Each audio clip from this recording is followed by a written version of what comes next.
She is defiant. She is a rule breaker. She is a revolutionary because she is who she is. She's a punk. I'm really affectionate and lovable. Yeah. Like, that's who I am. I'm soft. Yeah. But I'm also, don't fuck with me, bitch. That's who I am. You can't fuck with me. Her name is Talli Osborne, but you likely know her as Nubs. I hope she don't get mad. I hope she thinks this song is good, not bad. Cause we think that she's totally rad, she's nuts. She's a 3.5-foot tall motivational speaker, and she is on a mission to let you know why you should love yourself. An absolute fixture in the punk scene since the early 2000s, Fat Mike of Nofx even wrote a song about her. She's nuts, she's nuts, she's nuts. And I promise you that she does not give a fuck that she was born without hands. She is tough, kind, and empathetic. I'm your host, Siobhan Woodrow, and she's Nubs. Boy, she sure knows how to rock, she's nuts. My name is Talli Osborne, and I'm an inspirational speaker, singer, punk rock optimist. That's what Yes. someone once called me, and I like that term. I actually saw that in your TED Talk. Yeah, that's that where was your label. I loved it. It's like, cool. I'll take that. Yeah. Yeah, that's okay. So when did you first get into punk? Definitely my early teens. I don't remember the exact year. I kind of remember the moment, and it was definitely a Nofx song. Okay. It did it for me. But yeah, I was probably 13, 12 maybe. 12 was like, Green Day, Blink-182, Offspring. Sure. And then 13, Nofx. We'd make all those fat compilations For and sure. stuff. So good. Yeah, that's very important. Very important. Give 'em the boots. Oh, Amazing. it's like you're like, okay, I like this song, and then you look up these bands. Yeah. So good. I love a comp. They don't do enough I comps know, anymore. not anymore. Yeah. It's because people don't really buy CDs anymore. I mean, that's true. I guess there's Spotify playlists or whatever. I Yeah. guess that's the modern equivalent to that. It's so weird. I think we It's need not to the just same, get though. with it, man. It's our problem. And then you make each other like mixtapes. Like literal mixtapes. Oh, I remember my friend made me a mixtape, and I remember all of me. Nofx was on it. Yeah. What's this song? Yeah. Like, and then as I got older, like towards the end, that's when my mom wouldn't have let me get piercings, tattoos, dye my hair all of high school. Like, it was not a Really? thing. Oh yeah, but in grade 12, my friend Lindsay, I went to her house and she dyed my hair purple, Yeah. and it was right before my grade 12 grad pictures. My Yeah. mom was so pissed at me. Like, she's Italian. She was so mad. She screamed at me. And I was so proud. And then I got my photos taken, and my hair looked black in the photos. I was Oh, so that's bummed. a bummer. What's the point? I knew that Yeah. it was purple, and I used to put a fake septum ring in my nose when I got to school, like just an earring, but I would shove it in my nose. Put it in. I wanted my septum pierced forever. Yeah. And like, my mom would have literally murdered me if I did that. Yeah. And then I moved out when I was 19 to go to university. I went to Ryerson, and like within a few weeks I had my septum pierced. Yeah. And Finally, an appropriate Like, time it to was, rebel. and it's funny. It's obvious something I really, really wanted. If I wanted all of like grade 11, 12 OAC, Yeah. and then I got it, and I still have it. That was 1999. Wow.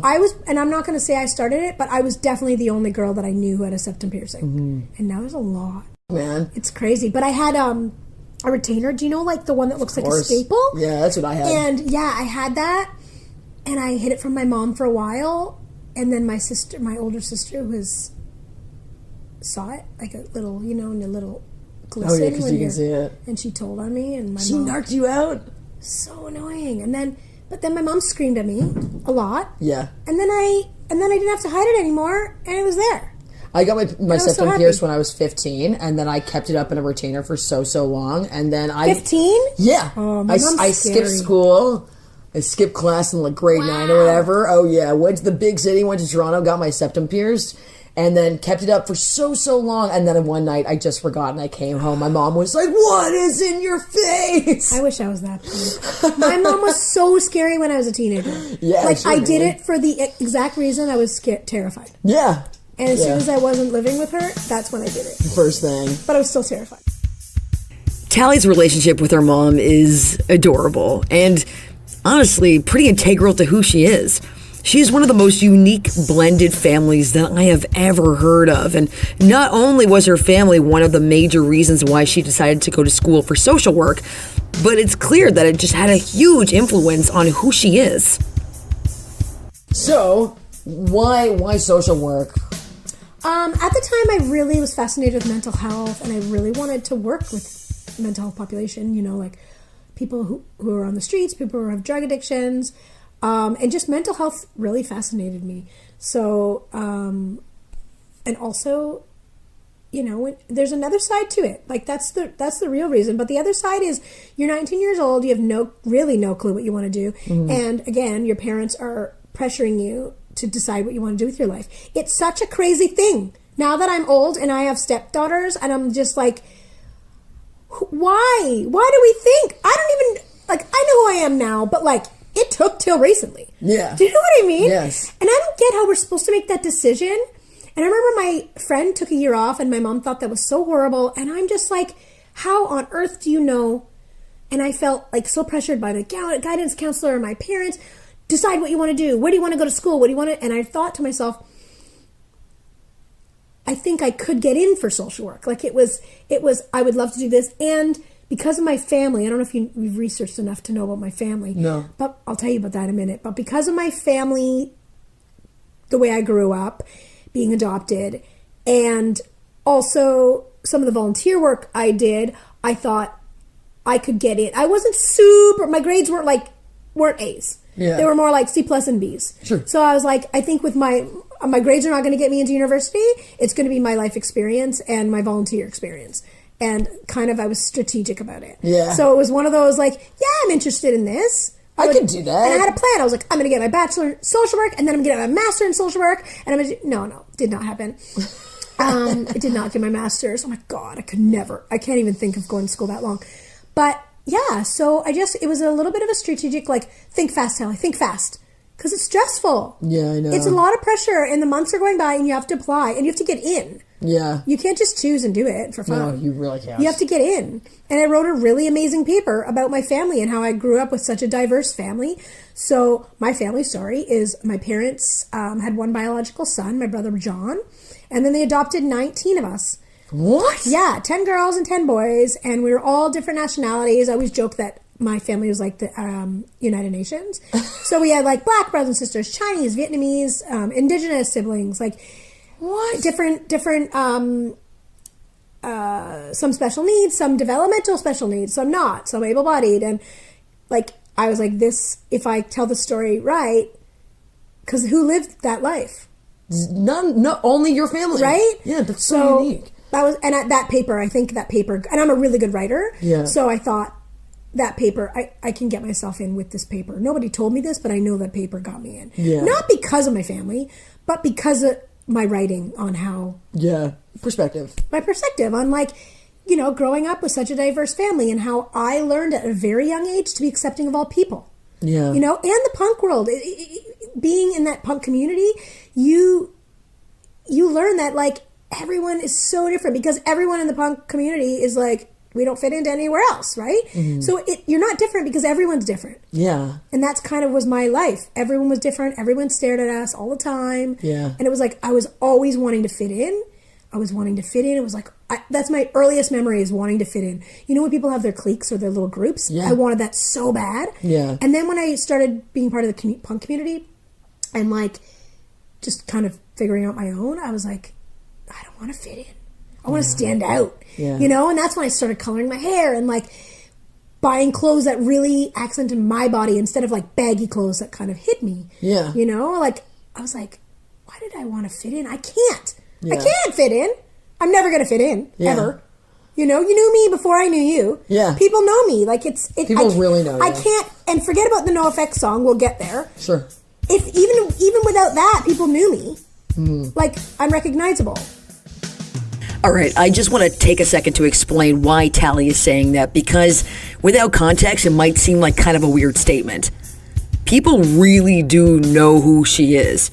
I mean, she's just been around in the punk community, especially in Toronto, for years, but now, thanks to the internet, she's kind of that person across the globe.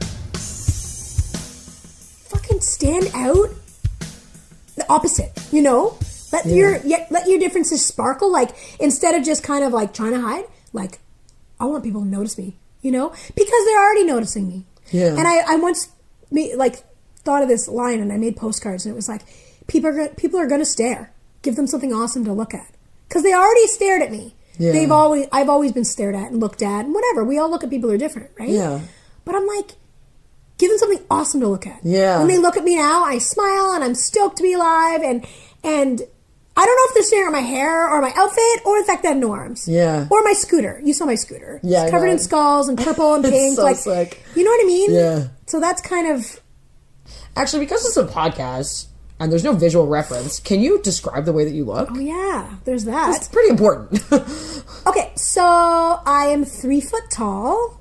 I don't have any hands, and I have little arms that are about, I don't know, 3 inches long? What do you think? Yeah, just little arms, and they're actually almost pretty much the same length, which is thanks to a bunch of surgeries, which is not on purpose. I didn't get one shortened to be the other. It just was a bunch of surgeries that I'm just like, weird. Okay. Yeah, I have fuchsia hair, and half of it's shaved off, kind of like a angled half bob. Yeah, it's a glamorous mohawk. Thank you. Yeah. And I've been embracing the curl a bit lately. I'm like trying to like use my diffuser to make it bigger. Yeah. Yeah. Oh, I'm wearing a black and white cheetah print dress, and I have really big boobs. And there she is. You gotta give people the visual. My boobs are a big part of me. My boobs are a big part of me. They are literally 3/4 of me. No, I'm just kidding. Maybe a quarter. They're definitely a quarter. So we need that type of perspective. So now that we have that, we can go back to thinking about from where you were when you were a little kid. And puberty is tough on fucking anyone. I don't care who you are. Yes. And socializing when you were a kid was tough on anyone, and now being the incredibly positive, remarkable, recognizable person that you are now. So the contrast between that and thinking about how you developed the personality that you have now, like, what was it like when you were a kid versus who you are now? When I was a kid, yeah, it was definitely hard. It was this weird up and down roller coaster of my figuring out my identity, because basically I was born with no arms and little legs. Mm-hmm. It was normal to me. It was my life. It was not weird. I did not lose my arms. Yeah. This is normal. So when I was a baby, I would pick up things with my feet like you would pick up with your hands. It was just normal. Or with my mouth, or with my arms, or whatever parts I could. I didn't have to learn it. It just was normal. Yeah. Instinct. And then when I joined the school system, there was pressure all around me to wear prosthetic legs to look more like everyone else. But the funny thing was, they were making me stand out more, but I didn't realize. So I was wearing prosthetic arms and legs for pretty much my entire school years until I graduated high school. Really? Yeah. The arms I stopped when I went to high school, but the legs, I was 5 foot tall. Yeah. Like a normal height with size 5 foot. Yeah. Which is weird. And that's what was my identity. People didn't know me this way. People didn't know short 3 foot 5 Talli. Yeah. And so it was weird because I was okay with being me, and then I wasn't because I was trying to be like everyone else, but I wasn't because I was still wearing prosthetic legs and prosthetic arms. Mm-hmm. You know what I mean? Like I wasn't ever going to be like everyone else. Yeah. And I remember feeling, you know, that feeling you would have felt where, say, you're punk and you see someone else who probably likes punk too, and you're like, oh, my people, right? Yes. So that in elementary, I would see that. It was more like Guns N' Roses. I loved Guns N' Roses in elementary school. Yeah. And I remember seeing the guys that liked Guns N' Roses, but they were my friends, and I didn't understand why they weren't my friends. Because when you're in those grades, that's what matters. It's the things you're interested in. Absolutely. That defines all of you. That's what it is. And I was always like, I don't get it. We have this in common, yet they don't want to hang out with me. Mm. So it was weird, and I was so awkward. Who wasn't, right? Yeah. And you're trying to figure out your style, which was so awkward. When I look at photos now, it's like embarrassing. Oh my God. You know? Compound that with a layer of grease, acne, and oh my God, shitty pre-puberty boobs, and you're like, oh Jesus Christ. Sore, yeah. And like you're getting your period. Oh my God. And I was boy crazy. Oh, was I boy crazy? But boys, they wouldn't even look at me that way. Not even, I didn't have a boyfriend until like university. Yeah. Do you know what I mean? Like, weird. Not even like a pretend one. Yeah. Not even an ICQ one. Well, maybe internet. Maybe internet. Right. They didn't really know what I looked like. So. Yeah, because guys, like, even if they liked me, they couldn't be seen with someone that had no arms. Do you know what I mean? Right. Like, in that grade. Yeah. So it was weird being so boy crazy, and these hormones are like, hello. And then boys didn't like me. Yeah. You know? And that's all I thought about. Yeah, of course. Like, it's all I thought about. Yeah. Yeah, and then it was kind of it kind of just all ended when I moved to university. So, like anyone else, my parents helped me move my stuff to Toronto, you know, my new dorm room. And, you know, it's Frosh Week. You go and you meet new friends in your residence floor and, you know. And I was short Talli at the time because whenever I did, like, my whole life, whenever I did physical things like gym or playing outside in my house, it would be without prosthetics because it's not fun with the prosthetics. But anything else with the prosthetics, like anywhere, my dad's Christmas party, going to school, anything was with the prosthetic legs. So Frosh Week, I didn't wear the legs because, you know, you do like games outside. Yeah, and like, active shit. Yeah, it was just fun. And I was attracted to, you know, the guys that I was attracted to, little skater boys, and then the girls with colored hair. Yeah. And like all of us girls in the whole residence with colored hair, we found each other.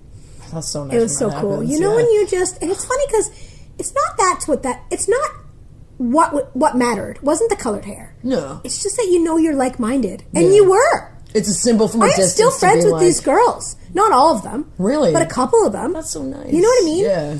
I'm not friends with anyone from high school. Yeah. Oh my God, not even. Yeah. Pretend friends on Facebook, but not real. Yeah. So, you know, you find your people. Yeah. You find your people. Find your tribe, man. You can see them from a mile away and they see you and you're like, because you don't know that they're going through the same shit as you, even though they have all their arms and legs and they're beautiful and they look perfect. Yeah. They are going through that shit too because it's teenage years. It's normal. Right? But you don't realize it. Yeah. It's all tough. Yeah. It's all stupid. See, it's all awful. It's horrible. Yeah. And it's worse now, I think. Yeah. We'll get to that. Probably. But I meet these people and I have a new couple guy friends who are into punk and we already decided we're going to go to shows together and, you know, these girls, we're going to go dancing and this and that. And then school starts and I put on my legs because that's what was ingrained in me. School, I wore my legs. Dropped the arms a long time ago because I couldn't do anything with them on. It just sucked, or I couldn't do anything with them on. Yeah. I learned to do everything. I was literally not independent anymore. I needed everyone to do everything for me, and I was like, "Okay, Mom, you have to let me not wear the arms to school." Yeah, fuck. So I can at least do things a little bit by myself. Yeah. So I put my prosthetic legs on. It was so hard. Yeah. So hard, because I usually have my parents and my siblings to help me. Yeah, and I'm a independent, stubborn Taurus that I was like, I'm fine. I'm just gonna move out on my own, do everything by myself. Yeah. I don't have to practice. Yeah, like I didn't even think about how I was gonna do it. And I put on my prosthetic legs, and 5 hours later, no, I'm just kidding. I went downtown. I went downstairs to the cafeteria to get breakfast before school, and I saw one of my new friends, and my crush as well. I already had a crush because I told you I was boy crazy.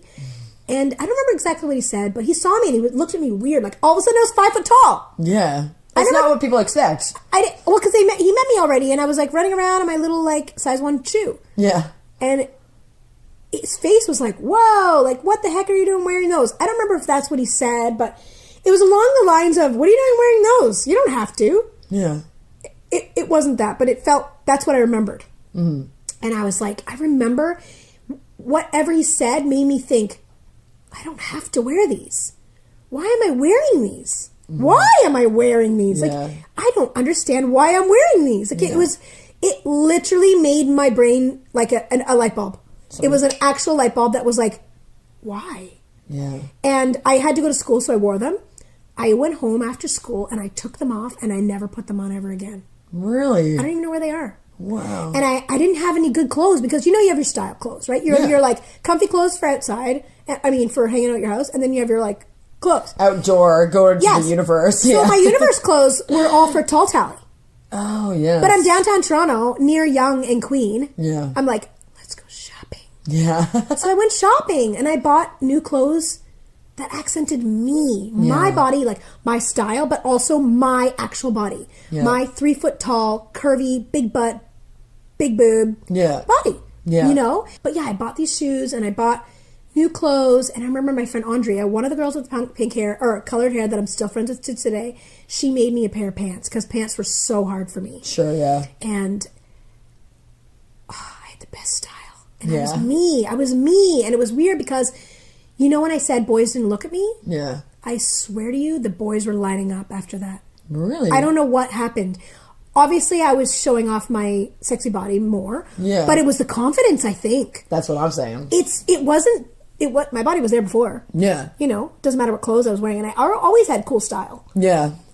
But, well, cool, awkward, teenage style. I swear to you, it was confidence. And that's why my motto now, it's confidence is beautiful. Because it's like, I swear to you, it was crazy. It was crazy. Many boys I fooled around with after that. Like, it was so much fun. Yeah, man. You know what I mean? And it was experimental university. And college phase. Going to the club and taking a boy home. And I didn't do anything too crazy at those days, but doing what I want, you know? Yeah. And I was always safe and, you know, I wasn't putting myself in dangerous situations. It was just fun. And I remember thinking like, what the heck? This is all it took? Yeah. Me loving me?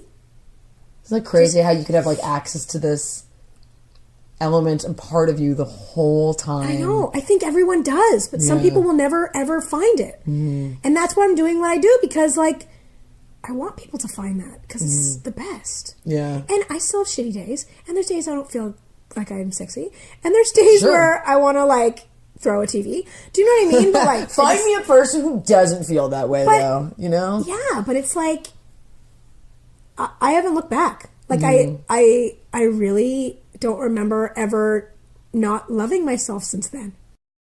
Isn't that crazy? That is crazy. That's crazy that you can pinpoint it. It's crazy that it was like a 360. I still don't even know if that guy knows. I told this story so many times in my TED Talk. I'm friends with him, but like not often. Like we don't see each other often. I don't know if I have it in me to tell him. Oh my god, you should tell him. Pretty cool, right? Yes. I kind of love him just hearing it. I want him to hear it. Well, he will. That's such a monumental. No. That's something so small that has such a monumental impact. So small. Somebody. And all he was just like, he didn't think he was making a difference. Yeah. I think that's like a level of sincerity that you can feel in somebody. Somebody's just sincerely saying like, oh, you don't need to do that. Why are you doing that? You don't need to. Yeah. And it's then a level I was of just sincerity. like, my mind was like, I don't need to. My parents aren't here to tell me I have to. Mm-hmm. My siblings aren't here to tell me to. My older siblings would be like, you have to put on your legs, you know? Yeah. I can do what I want. Yeah. It's that like punk mentality. I'm living on my own. I can eat what I want. I can do what I want. I can stay out as late as I want. And oh my God, did I ever take advantage of that? Yeah. I ate whatever I wanted. I stayed out. I was out. I remember I would go out Wednesday, Thursday, Friday, Saturday, Sunday every week. I swear, like that's like how I would see you. I swear. I was a social butterfly. And I was single. Like I fooled around, but I was single for a lot of it. Yeah. I had standards, you know. Yeah. You're fun, but goodbye. But I wanted to surround myself with good people, and that is still my thing. Like I always joke around, I collect good people. And remember how I told you I always wanted to fit into a group, and I could have that now. I have a lot of great friends. I don't want that. I have friends over here and here and here and here, and I just collect good people. Yeah. You know, I feel like you're going to be my new friend. I know. I already feel that way too. You know what I mean? Like, but like, and it's not to toot my own horn, but like, it takes a lot for me to be like, you're mine. Do you know what I mean? Yeah. Because it's like, you have to be a solid human, and if you're not, you're not in. You're going to be. You're gone. I kind of feel that way too, especially as I get older and my because when you're younger, you're kind of like friends with fucking anyone and everything is great and amazing and you're absorbing all these new experiences. Then you get older and you're like, friendship takes actually a lot of effort. It does. And a lot of time. And not everybody deserves all the effort and emotional energy. And I that remember you the have. moment too where there's a couple friends that I was putting so much effort into and they were putting 0, 0, 0, 0 forever. Yeah. And then when you're a little older and you're like, what on earth? Yeah. And it's like, okay, and you stop putting effort, and that friend disappears. Goodbye. Bye. Yeah. That's what I say now. That's what I think too. Yeah, because also the people that I love so much should get more of me. Exactly. And the better parts That's what I of say me. to people, especially people that are around toxic people. Yeah. I say, I don't have enough time to see the people I love and cherish. Yeah. Why on earth would I waste my precious time with you? Not you, but like somebody who's not worthy. Yeah, it's not worth it. There Yeah. are people that I have friends, in California and all over the world that I don't get to see. Yeah. And I had a friend recently that took his own life, and I hadn't seen him in a few years, and it kills me. Like,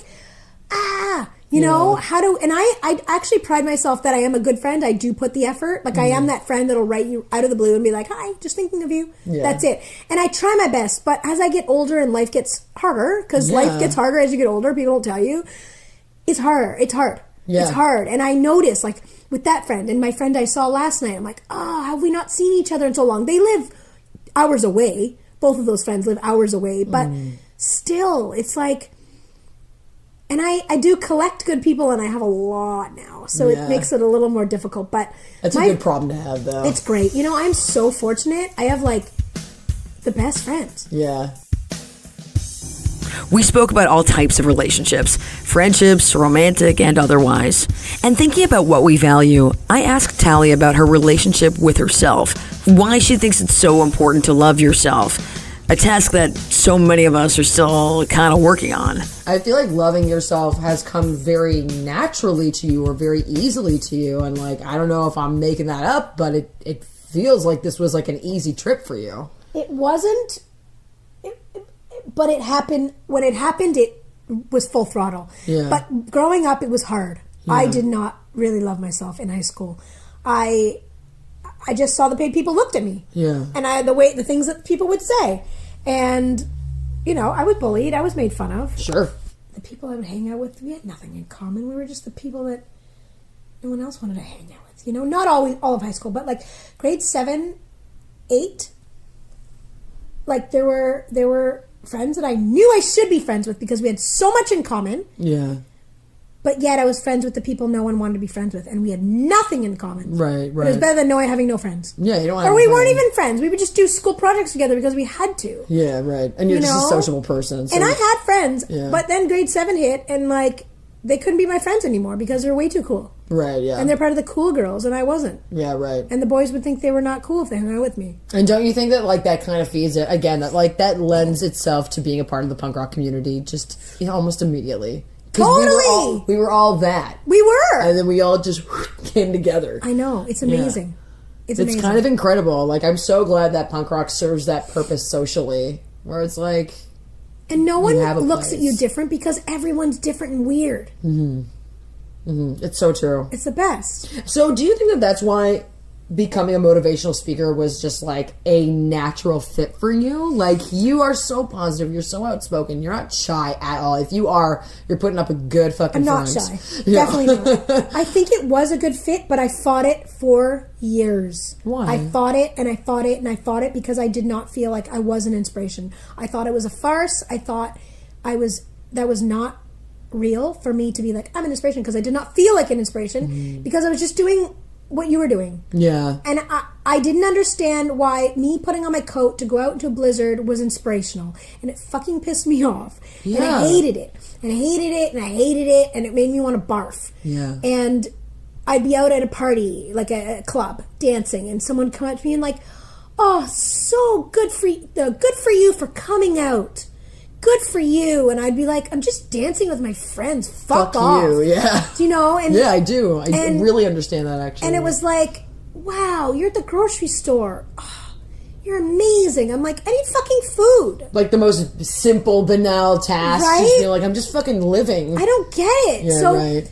for years, it annoyed me. It pissed me off. And then, like, in my late 20s, life was getting a bit harder, and the world was getting a little bit more darker. Like the world's getting darker and darker every day. Yeah. And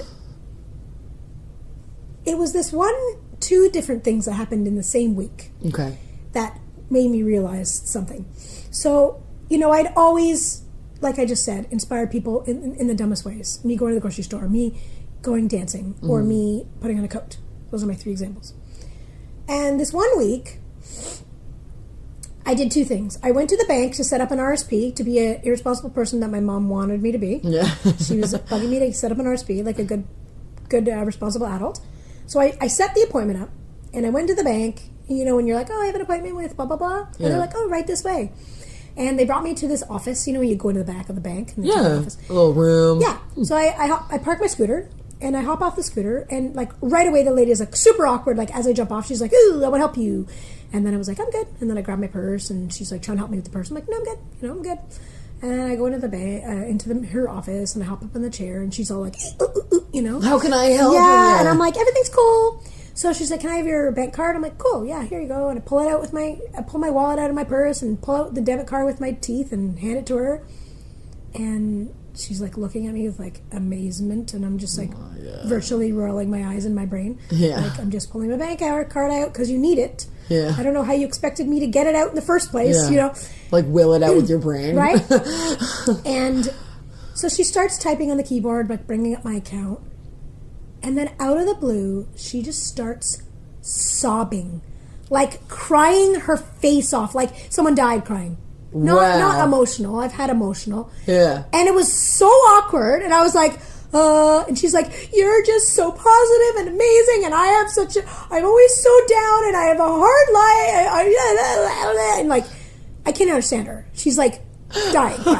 Yeah. And I'm just like, it's okay. Like I'm happy and, you know, I can do everything. And my life is great. And she's like, exactly like you know, you have such a hard, you know, you're I don't know what she said, but your life is so difficult and yet you're so positive. I don't know how you do it. Crying. And I'm just like, this is awkward. This is not happening. My RSP is not being opened up. This is what I'm thinking. This is not happening. I'm here for a reason, lady. And I remember leaving. I remember putting my stuff away. Like, the RSP did not get set up. I don't know what happened. And I remember she's finally, like, less crying. Yeah. And I'm getting ready to leave. And then she starts crying again. And she's like, how do you cut potatoes? And that's like the funny punchline. It's not a punchline, but it's like hilarious because she was like kind of, I think, Eastern European. Yeah. She probably cuts a lot of fucking potatoes. That's her priority. She's worried. worried. She's cutting potatoes and she's like, how on earth? And let's be honest, potatoes are the worst. Yeah, they really are. To cut. I hate them. So we can be honest about that. And when I cut potato, and I told her,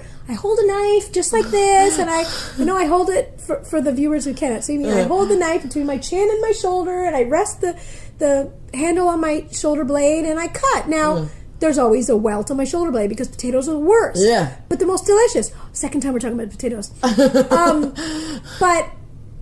And that was the end. And I did not set up my RSP that day. I called 2 friends. My one friend who has no hands. I had one friend at the time who was an amputee. And my mom. And I was like, can you believe this story? And it was just funny. Right? And then like the next day, I went into Shoppers Drug Mart, and this woman at the counter said to me, I just have to say, I've seen you for years, and you just inspire me to just get off my butt and blah, blah, blah, blah, blah, blah, blah, blah, blah. And she just went off, and she was being real, and she was just like, you really inspire me to live my life. And something clicked in me that week. I was just like, you know what? There are so much horrible people in the world. There's so much negativity and war and death and horribleness. Is my word of the day. Horribleness going on in the world. The fact that I'm getting off my ass, putting on my coat and going to work, or going to the grocery store, or going to dance, is inspiring someone. That's not a bad thing. No. That's amazing. Yeah. I am very fortunate that I can affect people in a positive way. How many people can say that, right? And I just realized I love performing. At the time, I'd already had bands. I'd singing on stage. And I was going to ask if you were in a band. Yeah, I opened up for Nofx a bunch of times. And I love performing. I'd always been proud of my storytelling skills. Yeah. And I thought, people are speakers for a living. They make a lot of money. Why not use the gifts I have that I'm already inspiring people, like just walking down the streets inspiring somebody?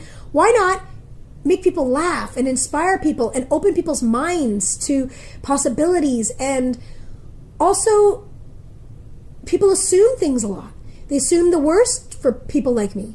You know, and you can't judge a book by its cover. I know that's a crazy, like, cliche thing to say, but I want to open people's minds and hearts to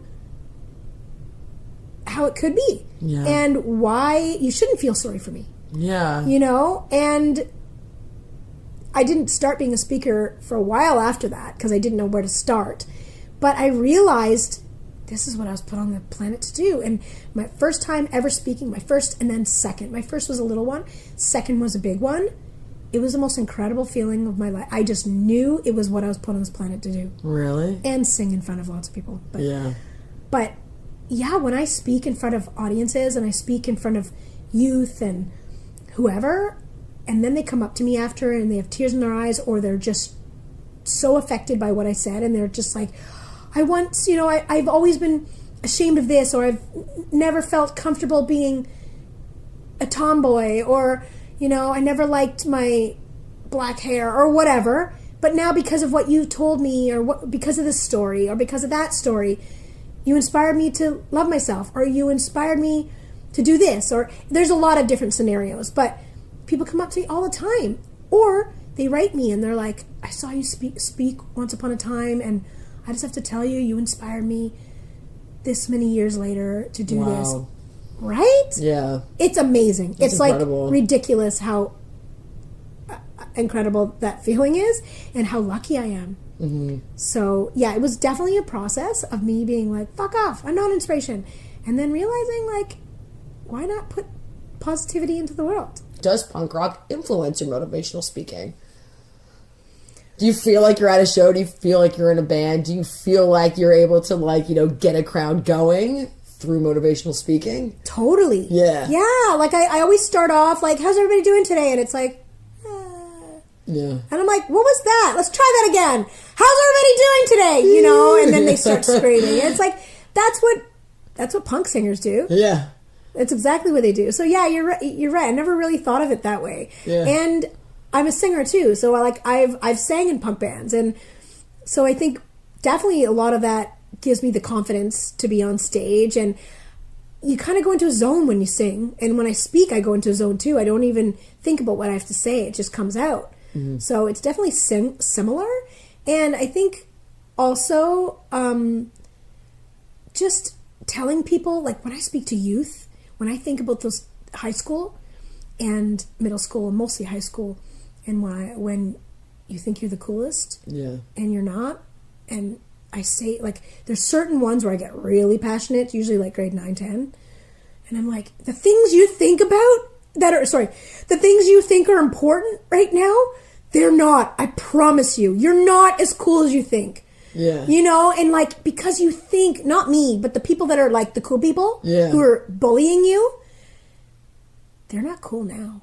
They want to be my friend.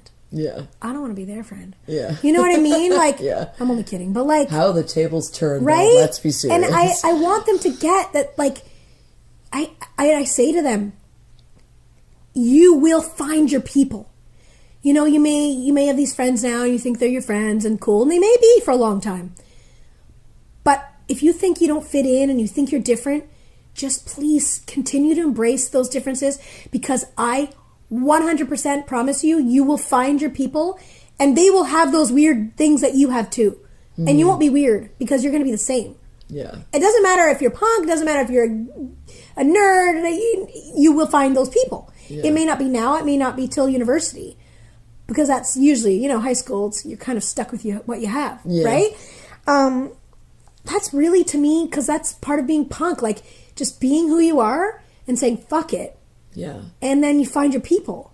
And that's where I found my people. So within punk rock and like the, Do you think, like, I don't even know how to phrase this. I want to say, like, do you think that you were like almost unavoidably going to end up in punk rock just because of the way that you grew up? Like, you grew up around like 20 other kids.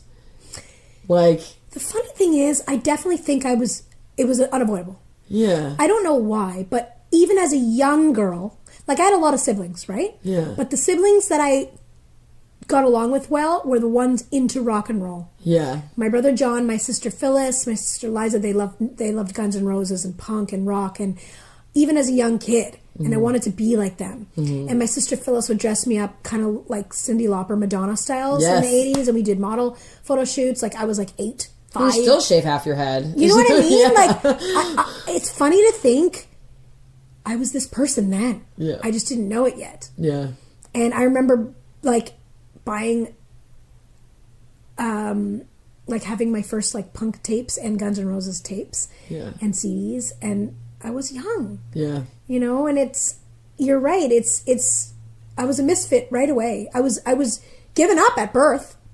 That's true. Do you know what I mean? I was misfit right away, if you really think about it. Yeah, right from the start. And I lived in a hospital for 1 year. And then I was adopted by the most incredible parents. Just as you're thinking to yourself, like, man, this chick's life is so unique. The 2003 NoFX album War on Errorism comes out, and there's a song on it, track 5 specifically, that's written about her. It's called She's Nubs.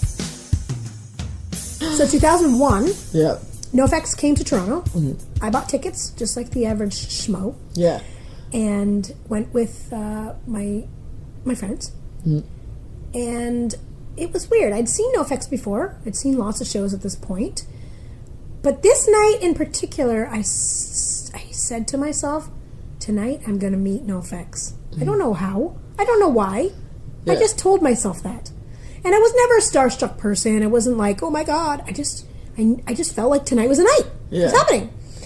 And so I went. So at the time, you know, Fat Records was big, and all the fat bands would come around, right? Of course. And the same person would always sell the merch, and it would be this guy, Jay.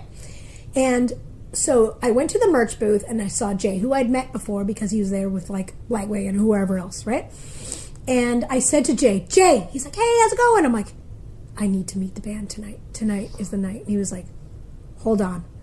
And he ran, and he got me 2 backstage passes. Like, I think it happened that quickly. Wow. And we went backstage, and it was my first backstage experience. It was whatever. It was like whatever, you know, because NoFX was in the dressing room, so it was just like people being backstage. And I remember seeing Hefe walk by real quick, and I was like, ooh. And then I saw Eric Melvin walk by, and I was like, ooh, wow. And then NoFX went on, and I got to watch the show side stage, and it was, at that point, it was by far the best night of my life. Yeah. And I watched the show side stage, and I sang every lyric of every song. Yeah. You know, like I knew course. every song. Yeah. And I danced, and it was the best time. Then I went backstage again, and Gavin's like, should we go meet our friends? I'm like, no. I have to meet Fat Mike. Yeah. And then I saw Eric Melvin again, and I said hi to him. And then we waited, and kind of like doo-doo-doo, you know, being awkward. Because it's like, what am I doing back here? And you don't really feel like I'm kicked out. You don't feel like you belong at all. And then I saw Fat Mike, and I was just like, holy fuck. Like, he was like a meter away from me. And I walked up to him, and I was like, hey, how's it going? And he was like, hey. And he's like, good, how are you? I'm like, good. He's like, what happened to you? And I was like, nothing. I was born like this. He's like, cool. He's like, what did he say? He's like, are you coming to the bar after? I was like, I don't know. He's like, cool. I'm like, okay, see ya. And then I walked out of there. Just left. Yeah. I don't know I'm coming to the bar after. Like, that's the one thing where I'm like, why was I acting way too cool? Like, I should be like, what bar, what time, let's go. I didn't go to the bar. Yeah, I just, really? like, no, I just like... Just like in the song? Yeah. But he did not put me in a backpack. 90% of that song is fictional. As you can see, I have feet. I know. I have bad toenails right now, but they're feet. And then, a year and a half later, 2009, 2003, Yeah. Gavin, again, he calls me up. And he's like, hey, have you heard the new NoFX album? He's like, there's a song about you on it. I'm like, no, there isn't. He's like, no, there's a fucking song about you on the album. And I'm like, fuck off. Get the fuck out I remember of here. saying, fuck off, like that. Yeah. He goes, hold on. So he plays it for me over the phone. Yeah. And I hear the lyrics. And I'm like, what the fuck? Like, I'm freaking out. Yes, like, of course. Like, I want to barf. Yeah. So, the next day, and I listened to the song again, and I was just like, what the hell? This is very much about you. But because I am who I am, I thought, who am I to say that? Why would Nofx write a song about me? Maybe it's not about me. Maybe it's about someone else. Like, I'm not a conceited person to be like, of course they wrote a song about me. But I thought... But the math adds up, who else dude. is it? Out of Toronto, it says Toronto. Girl with no arms and legs. I have legs. Yeah.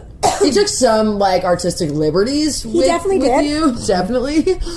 And so, that same day, I went into my personal email, and I went on the internet, and I did what you did then. There was no social media. No, none. There was the internet. There were web pages. Mm-hmm. So I went to fatrecords.com. Yeah. And I clicked contact us. Yeah. That's what you did. Of course, yeah. And a form came up. And I wrote, hi, my name is Talli, and I heard this song. I saw Nofx at this day, and I heard this song, and it kind of sounds like it could be about me, but I'm not really sure. Anyways, I love the song, and I just wanted to write and say that. Okay, thanks, bye. Yeah. Something like that. Yeah. And then, I don't know if it was later that day or that next day, again, I'm checking my personal email at work, like I'm not supposed to, and one email, you know when you do the refresh? Yeah. And then it pops up? Yeah. And it was like, fatmikedude@aol.com. For the record, that's not his email address anymore. For those of you going to try and email Don't him. bother. I literally almost barfed on my keyboard. I wanted to fucking puke. Yeah. I was more starstruck in that moment than when I met him. Yeah. Because he wrote me. Because it's you. He wrote me. And the email said, hey, after writing 12 albums, it's sometimes hard to think of characters to write in the song. But when I met you, I knew you were the perfect character for a song. Glad to hear you like it. I'll save a spot for you on side stage next time we're in town. Cheers, Fat Mike, or something like that. Sure, yeah. And I was just like, that is wild. Holy fucking shit. Yeah. Like, I flipped. I went home and I called every person I knew. Yeah, of course. And I swear I was probably, I felt, you know that high on life feeling? Yeah. For about a year. It was the most amazing thing that ever happened to me. Yeah, of course. You know, at that moment, ever. And then every time they would come to town, either me first or Nofx, I would be on the guest list and I would be, all access passes. And then other fat bands started writing to me and putting me on the list. And like, it kind of just, they wanted to meet me. Yeah. They wanted to meet me. Like, my idols wanted to meet me.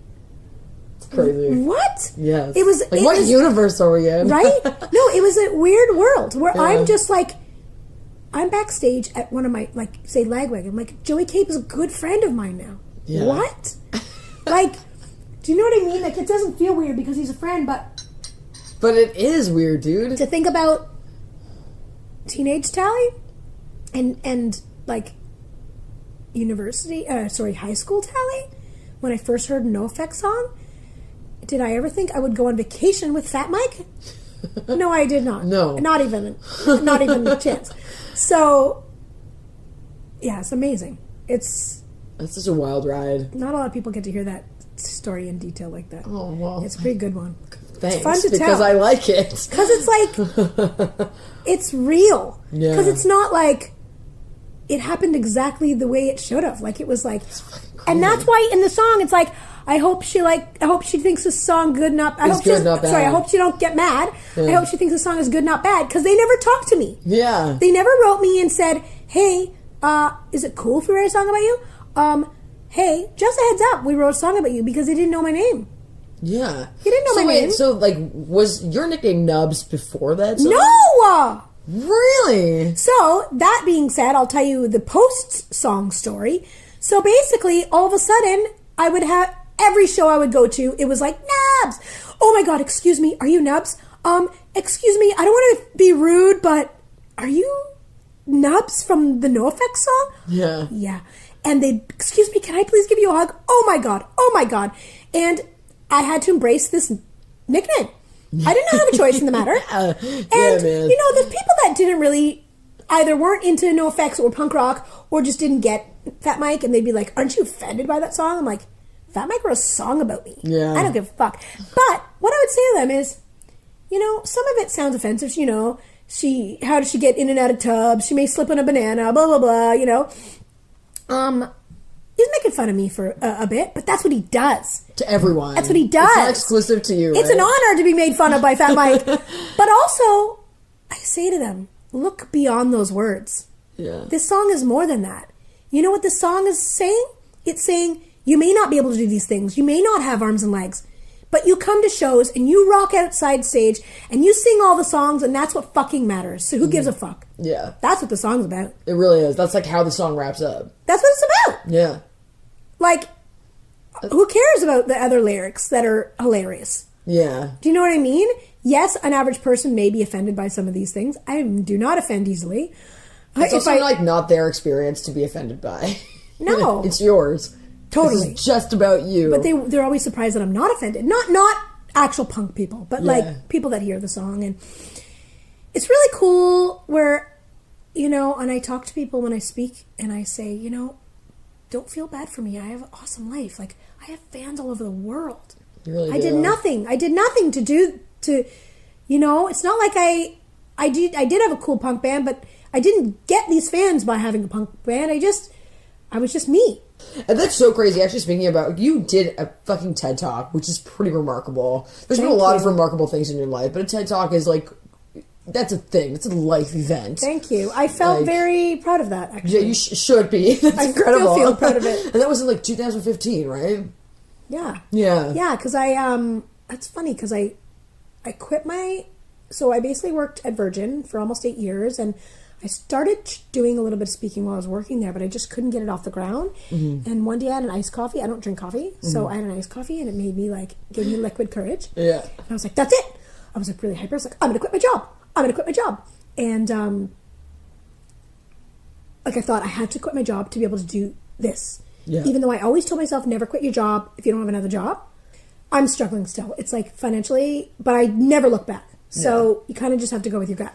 But a year after I quit my job, I did my first TED Talk, and I was like, I made the right decision. I thought it would take me 10 years to do a TED Talk. That's incredible. And I say my first TED Talk because I feel like I will do another one. Yeah, there's a good chance. I watched that TED Talk, I don't know, like a few years ago. Not when it came out, a little after, but a while ago. And I cried then. I fucking, like a loser, I don't know. A lot of people say they cried. It's okay. But it's just like I got verklempt, you know what I mean? I'm like, oh. And then I watched it again today because I was brushing up on things. And I was still like, okay, it's fine. I was already wearing mascara at that point, so I was like, okay. I'm not doing this shit again. It's funny because I watch it and I'm like, that was pretty good, but I'm a way better speaker now. Yeah. So, but it was still good. But it was great. And I don't know what it is. I don't know if it's, you have like a certain sense of like, I want to say like bravado almost. Aww. You know what I mean? And it comes off very strong. It comes off very, very strong. And I wonder, do you have like a strong network of women around you now? Oh, big time. Yeah. Yeah. I have amazing women in my life, like Toronto and Hamilton, California. Like people, a lot of entrepreneur women.